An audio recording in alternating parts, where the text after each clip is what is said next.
He found this black girl alone on a sidewalk. 10 years later, a miracle happened.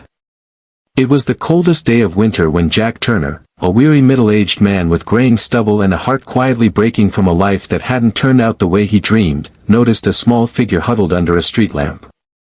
Snowflakes fell thick as silence, the kind that makes even the city feel forgotten. Jack had just left a long shift at the hardware store where he worked weekends to scrape together money for his overdue bills.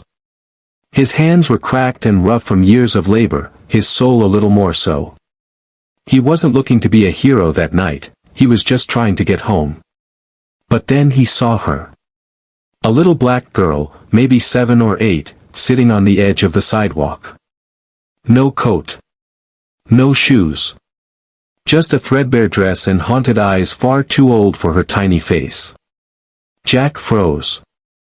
The world around them slowed down, the bustling noise of passing cars and distant sirens blurring as their eyes met. She didn't cry. She didn't beg. She just looked at him like he was the last person in the world who might still see her. Jack approached slowly, kneeling down. "Hey, sweetheart, are you lost?" She didn't answer, just clutched a faded stuffed bear to her chest. The bear's left ear was missing, the fabric dirty and frayed. Jack looked around. No one was stopping. No one else even noticed. His voice softened. "What's your name?" "Amara," she whispered, barely audible over the wind. "Where are your parents?" he asked. "They left," she said. No tears. Just the cold fact of it, like she'd long accepted the world didn't owe her anything more. Jack couldn't walk away. He took off his coat and wrapped it around her shoulders. "Okay, Amara. You're coming with me." That night, Jack didn't sleep. He called social services. Filled out forms. Told them what he knew, which wasn't much, and stayed with her through every minute of the long, confusing process. The foster home she was taken to was underfunded, overcrowded. But Jack visited. Every week. Brought her new shoes. Books. Silly drawings she laughed at. He didn't have much, but he gave what he could. Kindness doesn't always require abundance, just intention. Over the next year, he tried to adopt her, but bureaucracy, rules, and 1,000 roadblocks stood in the way. He wasn't married, didn't earn enough, didn't own his home. Unfit, the form said, though no one had ever seen the way Amara smiled when he walked into a room. Eventually, she was moved out of state to a permanent foster placement. Jack never saw her again. But he remembered. 10 years passed. Jack's life didn't change much. He kept working at the store. Grew a little older, a little lonelier. He often thought of Amara, of the girl on the sidewalk who changed the rhythm of his heart. He wondered if she was safe. If someone finally showed up for her the way every child deserves. He kept a photo of her tucked in his wallet, a picture she'd drawn of the two of them holding hands in front of a crooked house with a bright sun overhead. She had written in big block letters, "Thank you, Jack." One rainy Tuesday morning, Jack collapsed at work. Heart failure, the doctor said. He survived, but barely. After weeks in recovery, his doctor told him he couldn't return to heavy labor. No job meant no income. No income meant bills piling up. The roof leaked. The water heater broke. The world pressed in. And then, one envelope changed everything. It was a large, white envelope with no return address. Inside was a letter. Dear Jack.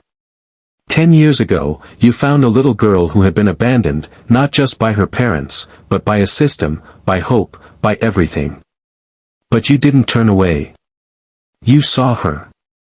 You gave her warmth when the world had gone cold. You showed her she mattered. That little girl is me. My name is still Amara, but now it's Dr. Amara Bennett. I just finished medical school. Full scholarship. I made it, Jack. Because you believed I could. You told me stories when no one else listened. You brought me books when the world gave me silence. You reminded me that love doesn't have to be earned, it can just be given. So now, it's my turn. Enclosed, you'll find something small to say thank you. But more than that, I want you to know, you changed my life. You gave me the first chapter of my story. And now, I dedicate my work to helping children like me. You didn't just save a child, Jack. You planted a seed. And today, it bloomed. Tears rolled down Jack's face as he opened the check inside. It was for $250,000. In the following months, Jack paid off his debts, repaired his home, and finally allowed himself to rest. But it wasn't the money that healed him. It was the knowing that his quiet act of kindness, given without expectation, had lit a fire that refused to go out. A year later, Jack stood proudly in the front row of a new children's clinic opening in the heart of the city. Above the doors hung a sign, the Amara Hope Center, because one person can change everything. Jack helped cut the ribbon, his hands still a little rough, but his heart lighter than it had been in decades. Reporters asked Amara why she named the center what she did. Because there are too many Jacks out there, she said, smiling through tears.